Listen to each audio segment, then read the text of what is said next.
Good morning again. Last week, we introduced the concept of wisdom, looking at the book of Proverbs, and I argued that Proverbs is a collection of wise sayings that represents the perceived and accumulated wisdom of the community. And the idea is that if we teach children these precepts, then they will be able to apply them when they encounter difficult decisions in their life or particular situations or decide how they want to approach their life or their work or their family, and then they will be successful.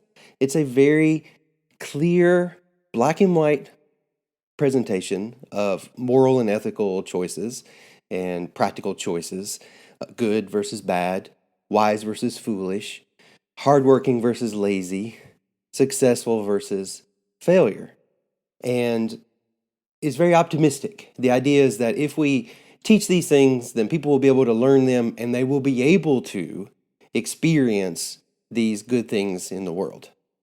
Now, in today's class, we're going to turn to the book of Ecclesiastes. And the argument I'm going to make is overall is that Ecclesiastes is also practical in the way that Proverbs is practical.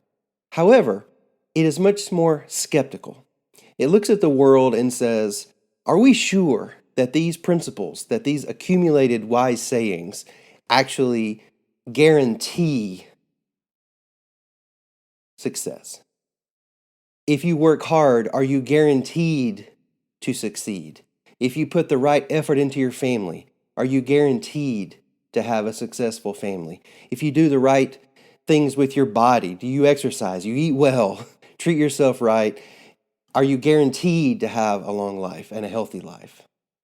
And whereas Proverbs approaches it from a very black and white point of view, Ecclesiastes is a lot more nuanced and comfortable in a way with a lot more ambiguity or a lot more tension in the way that things are lived. Now, I want to start by saying one thing about the authorship of Ecclesiastes, just as an aside, and then I want to talk about today the fundamental concept, the fundamental idea in the book of Ecclesiastes. First of all, notice here in the beginning of the book, it says that these are the words of the teacher, the son of David, king in Jerusalem. Now, the title here, the teacher, is the Hebrew title for the book. It's ha-kohelet, kohelet. So sometimes you will see, if you look for books on this in Amazon or the bookstore, you will find Kohelet, Q-O-H-E-L-E-T, Kohelet, or E-T-H sometimes. Well, here, the teacher is the one who is leading the class. He's teaching the students this literature, the wisdom literature, and asking these questions and leading them through these deliberations. The little title here says that he's the son of David, king in Jerusalem. Now, I want to point out that this intro here, this intro line, like the intros of a lot of books, are editorial. It's an editorial layer. Somebody has added this title and has identified this teacher as basically, although not explicitly, Solomon. So you may have heard, and you may have study Bibles that say in the notes, this is the work of Solomon, the king of David, king and son of David, king in Jerusalem. Scholars are skeptical of that claim. I mentioned last week that in the same way that David is associated with Psalms, many times later in the tradition, and that Moses is associated with law and is identified as the one who came up with all of the law, Solomon is associated with wisdom because of that story where God asked Solomon, what do you want? He's pleased with Solomon. He gives him a choice of any kind of reward or gift or blessing, and Solomon says, I want wisdom. Now, remember in Proverbs last week we saw that to ask for wisdom, to seek wisdom, is to be wise. And so in a way, Solomon's request for wisdom is a confirmation of the fact that he possesses already wisdom, or at least the materials needed to gain wisdom. Okay, let's dive into the book. The thesis in the book is right here in the first verse. Vanity of vanities, says the teacher. Vanity of vanities, all is vanity. Straightforward, right? No, it's not. What does that mean? Vanity of vanities. Now, I want to do a little trick here with my application, and I want to show you a couple of different translations. So the NIV translates this as meaningless. Meaningless, meaningless, says the teacher. Utterly meaningless. Everything is meaningless. The Net Bible says, futile, futile, laments the teacher. Absolutely futile. Everything is futile. And the Common English Bible says, perfectly pointless. Everything is pointless. Now, the word vanity goes back to the King James, right? This word was used in 1611, early 17th century English, and it doesn't mean vanity in the way that we use the word vanity to be vain or to think oneself is so great, right? It's not that kind of vanity. Vanity in the King James era language means everything is light, inconsequential, everything is floating away, everything is going away, right? It's light. It's the same way we say, do not take the Lord's name in vain, which means don't take the Lord's name lightly. Don't use God's name to support your either blessing or cursing too lightly. We talked about that, I think, last year when we did the legal traditions. The Hebrew word is the word hevel. Now, hevel is a particular concept. It's a metaphor here. Hevel means mist, vapor, smoke, okay? It's like water vapor or like dissipating fog. So the question we have to ask ourselves is this. What does it mean to say that everything is vapor? Everything is fog. Everything is slipping away. Well, the Message actually translates it literally, smoke. Nothing but smoke. That's what the Quester says. That's how he translates Kohelet, the teacher. There's nothing to anything. It's all smoke. That's getting us closer, I think. I believe that meaningless as the teacher is one of the worst translation decisions in the whole NIV Bible, which is a very popular Bible and generally very good. Meaningless. Hevel does not mean meaningless. It doesn't. It doesn't mean pointless. It just doesn't. And it doesn't mean futile. It means fleeting. It means slipping away, out of our control. Think about when you were growing up early in the morning going to school, and you would get up so early and it would be cold, and you could see your breath in front of you. We used to love to do that, waiting for the bus in the morning. 6 o'clock, 6:15, freezing, playing with these, seeing who could get the biggest cloud of breath in the air. Can you take that and put it in your pocket? Get on the bus with it? Take it to school and say, hey, look at this vapor I made this morning? No.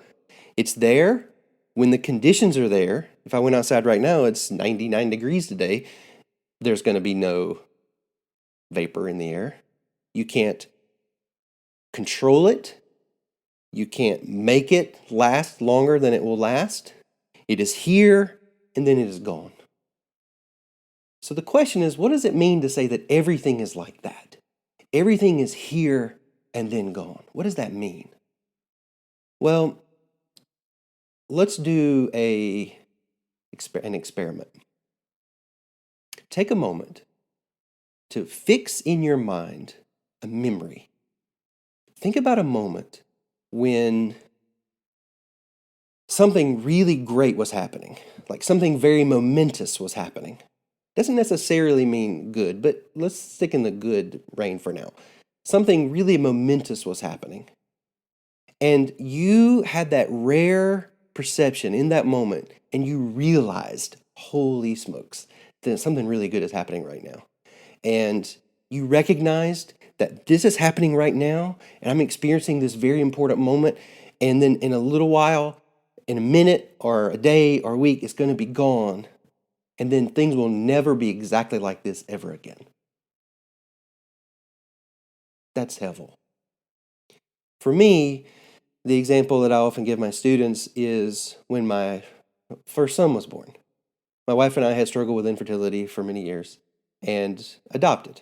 And we got a phone call saying that the birth mother had indicated that she was interested in us pursuing an adoption for her child. And we were working through that whole process. And we found out literally on the day that he was born. They called and said, "We've got a birth mom. Okay, great. When's the baby coming? Tonight." So Joseph was born on a Wednesday. We went down on Saturday to see him in Charleston. And I went into the neonatal area in the MUSC in Charleston. And we had been doing infertility for 7 years, right? So this is a long, long process. And I had the strongest memory of sitting in the rocking chair in the neonatal area. They have the little chairs where the mothers can feed their, and fathers can feed their babies. And I'm sitting in the chair, and they bring the baby, and they put him in my arms. And it's the first time that I've held him. And they bring out this tiny little bottle, and I'm giving a bottle. It's the very first bottle. And I'm thinking to myself, what is even happening? It's that moment where you can almost see yourself from the outside. You know what I mean? Like your perception has elevated above that. And I realized I will never again be here. So much effort and energy and tears and just struggle have led to this moment. And here I am. And it will never be exactly like this again. I'm going to give him a lot of bottles in his life. I did all of his nighttime feedings. It was so precious. I will have other children. I have 2 sons now. But that moment was there. It was real. It was powerful, transforming. And then he finishes his bottle. They take the baby, change his diaper, put him back in his thing, and that moment is over. So that's hevel. That's hevel. It's fleeting. It's here and then it's gone. You don't control it. You can't make it happen. I mean, we spent 7 years trying to make it happen. Eventually, if something happens, it comes, it's here, you experience it, and then it goes.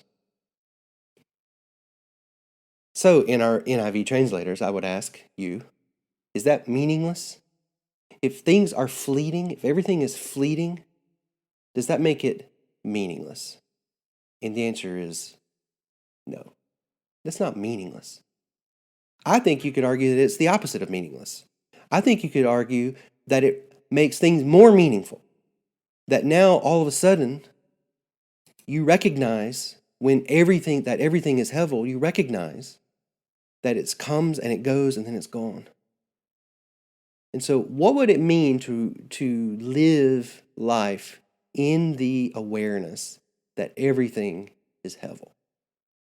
That things come and go, and that moment is there not because you made it, but because it just happened. And it went away because things go away. Life comes and life goes. What does it mean to live in the awareness that everything is hevel? Everything is fleeting. Everything comes and goes and is ultimately uncontrollable, out of our control, and unpredictable. We can't control what happens, and we can't see the future. What does it mean to live in that awareness? That is the point of the book. That's the question the book is asking. Hevel of hevel, says the teacher, everything is hevel. Everything, one word is maybe ephemeral. Everything is here and then it's gone and it's fleeting. He says, and this will be the subject of next week's class, what do people gain from all the toil at which they toil under the sun? Meaning, if you're working, what do you get out of it? The fact is that everything it's like the sea. It just comes and goes. The tides rise and fall. The rains come and go. The seasons come and go. The years come and go. And the world just continues on. And we ultimately cannot guarantee any particular outcome based on the work that we do. We can't guarantee any particular reward based on the efforts that we make. And we can't ultimately make a lasting, permanent change to the way things are because, in fact, things are the way they are. He says, look, a generation comes and goes, the earth remains forever. What has been is what will be. What has been done is what will be done. There is nothing new under the sun. This is another famous line from the book. What this means is that the world of the teacher in 450 BC was hevel, and the world of our world in 2020, South Carolina, is also hevel. Nothing has changed the fundamental reality. So I think that makes the book even more important to us, even more accessible and understandable to us when we recognize that they experienced the uncertainties of life in the same way that we do. They were living through times of difficulty, times of economic problems, times of war, times of struggle and strife, right? The illness, life and death and struggle and work and pain, that all the things that they experience are the things that we experience. There's nothing new under the sun, right? Email is new, but it's not really new. It's a new form of the same old thing. So what does it mean? How can we live in this life, right? One thing is that we recognize that there is a certainty. There is one guarantee. Even though we can't control what happens, there is one thing that we know is going to happen, and that is death.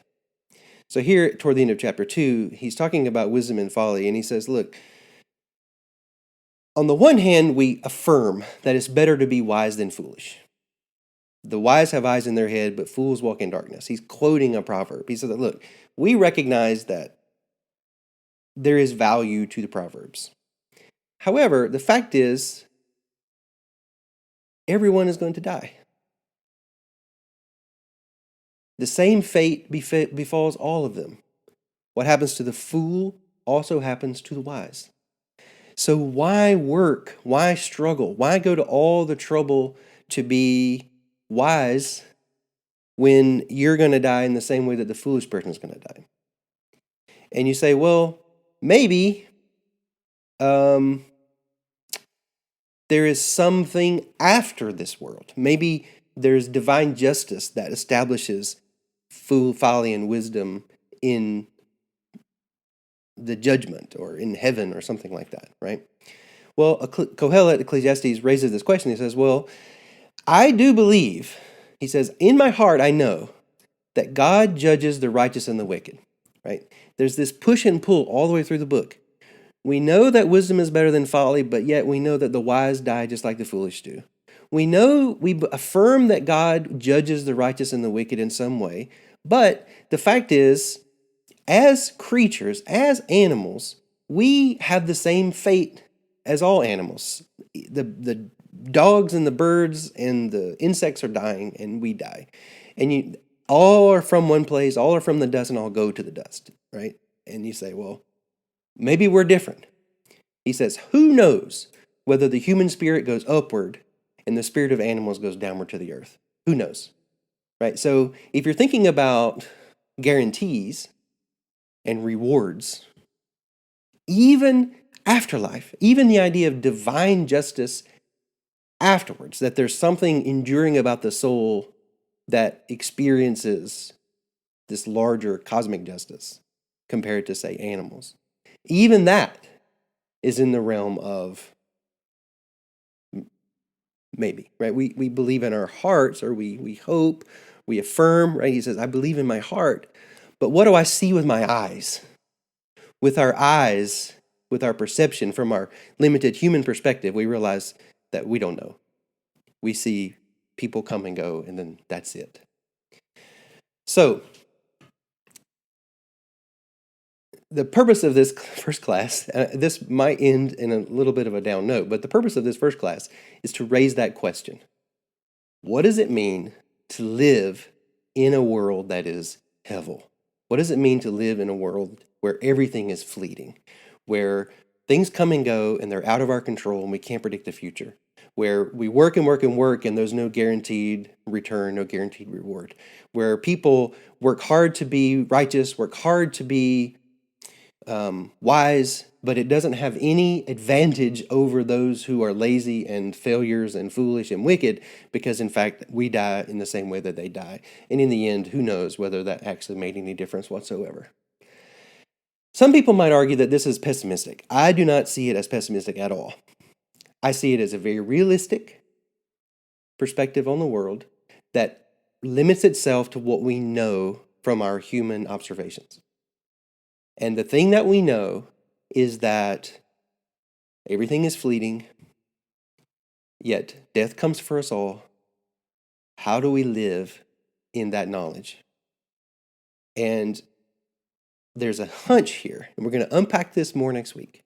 There's a hunch here that if every moment is fleeting, then every moment is exactly like me holding my son in the neonatal hospital unit.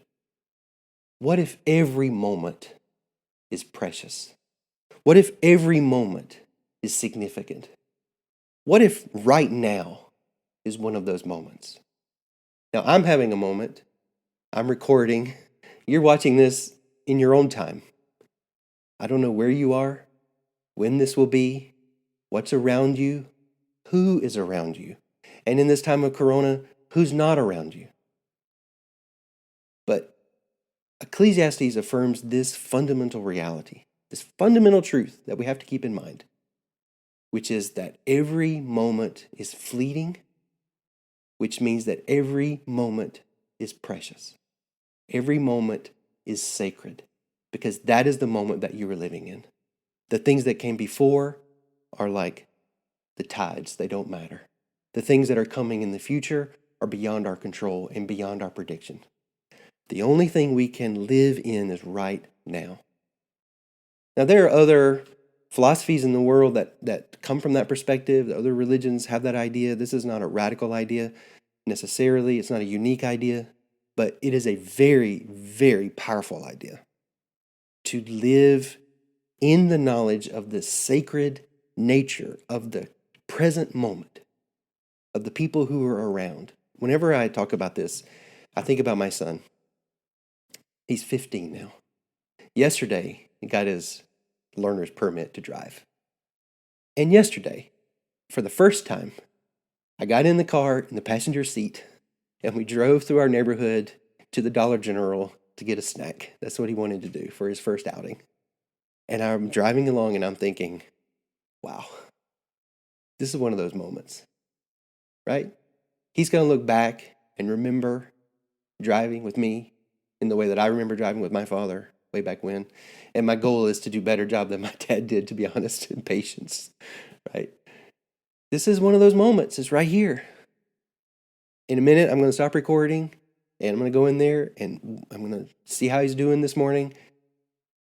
That's one of those moments.